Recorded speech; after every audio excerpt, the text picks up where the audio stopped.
ओम नमः शिवाय। दोस्तों, वृषभ राशि वाले जातकों का इस चैनल पे स्वागत है। इस वीडियो में हम आपको बताने जा रहे हैं 16 नवंबर 2020 को सूर्य देव के राशि परिवर्तन का वृषभ राशि वाले जातकों के ऊपर कैसा प्रभाव पड़ेगा। तो देखिए, 16 नवंबर 2020 को भुवन भास्कर सूर्य देव, जिनको ग्रहों का राजा भी कहा गया है, अपनी राशि को परिवर्तित करने जा रहे हैं और सुबह 6:40 पर अपनी नीच राशि तुला राशि को छोड़कर अग्नि तत्वीय राशि और मित्र राशि वृश्चिक राशि में प्रवेश करने जा रहे हैं। यहाँ पर सूर्य देव 15 दिसंबर 2020 तक यानी एक माह तक भ्रमण करने वाले हैं। 15 दिसंबर के पश्चात सूर्यदेव धनु राशि में प्रवेश कर जाएंगे। तो इसका 12 राशियों के ऊपर अलग अलग प्रभाव पड़ने जा रहा है। तो इसका वृषभ राशि वाले जातकों के ऊपर कैसा प्रभाव पड़ेगा, इस वीडियो में आप जानेंगे। तो देखिए, सूर्य देव को काल पुरुष की आत्मा कहा गया है और सभी ग्रहों में इनको राजा का दर्जा प्राप्त है। पिता, सरकारी क्षेत्र और मान सम्मान की प्राप्ति का सीधा संबंध सूर्य देव से होता है। यदि कुंडली पर सूर्य देव बली अवस्था में होते हैं तो ऐसा जातक प्रत्येक क्षेत्र में श्रेष्ठ सफलता हासिल करता है। मान सम्मान में बढ़ोतरी होती है।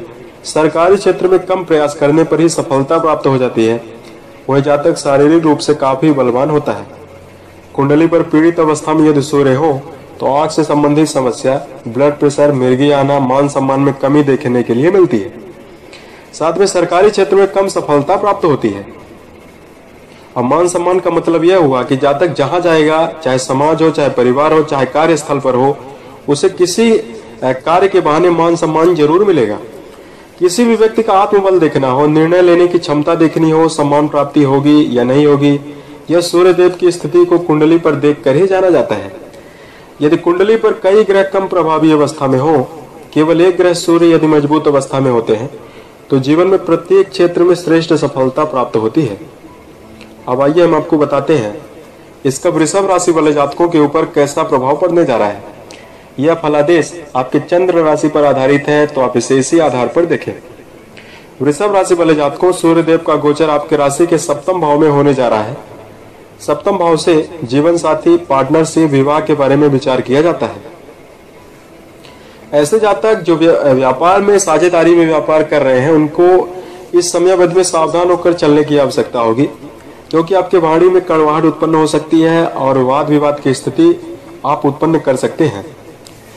हालांकि सप्तम भाव में सूर्यदेव का गोचर होने से सूर्यदेव की सप्तम दृष्टि आपके लग्न में जा रही है, जिससे आपका मनोबल भी बढ़ेगा, उत्साह भी काफी ज्यादा बढ़ा हुआ रहने वाला है। इस समयावधि में आपको सम्मान की प्राप्ति होती हुई नजर आएगी। आपको यह गोचर काफी अनुभवों को देकर जाएगा। जीवन में आपका मनोबल बढ़ेगा, उत्साह बढ़ेगा। कैरियर की दिशा में आप प्रयत्नरत यदि हैं तो जीवन में अच्छी सफलता आप हासिल करते हुए नजर आने वाले हैं। आपकी क्रिएटिविटी को यह गोचर काफी ज्यादा बढ़ाता हुआ नजर आने वाला है।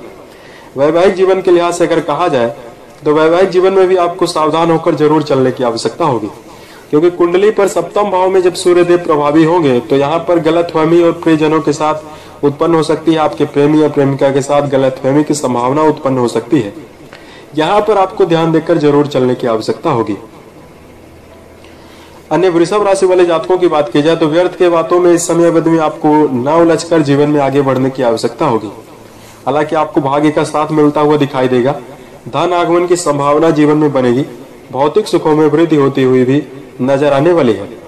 लग्न में सूर्य की दृष्टि जाने से कर्म की दिशा में आप निरंतर सतर्क रहेंगे, अलर्ट रहेंगे और निरंतर प्रयासरत रहने वाले हैं। अब आइए हम आपको बताते हैं आपके लिए कुछ खास उपाय। तो आपको उपाय जरूर करना चाहिए, क्योंकि गोचर का मतलब यही है कि यदि कुंडली पर आपके सूर्यदेव पीड़ित अवस्था में है तो आपको जरूर सावधान होकर चलने की आवश्यकता होगी। राशिफल इसीलिए बताया जाता है कि पूर्व की घटनाओं का ही हम पूर्वानुमान लगा के वर्तमान को हम सुधार सके। तो कुछ खास उपाय आपको जरूर करना चाहिए। तो सबसे पहले आपको अचानक आ रहे क्रोध पर नियंत्रण रख कर चलना है। वाणी आवेग पर नियंत्रण रख के चलना है। किसी भी प्रकार की गलतफहमी को लेकर नहीं चलना चाहिए। इससे वैवाहिक जीवन में तनाव भी उत्पन्न होगा।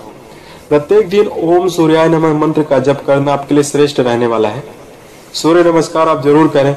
पिता तुल्य यदि घर में लोग हैं तो उनके आशीर्वाद को लेकर ही जीवन में कोई कार्य करना आपके लिए श्रेष्ठ रहने वाला है।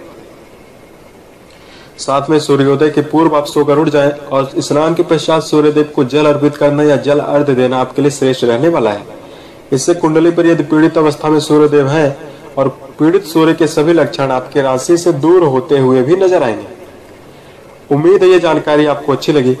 यदि आप आने वाले समय में ज्योतिष धर्म और राशिफल से संबंधित अन्य वीडियोज को आप देखना चाहते हैं तो इस चैनल से आप जुड़ सकते हैं।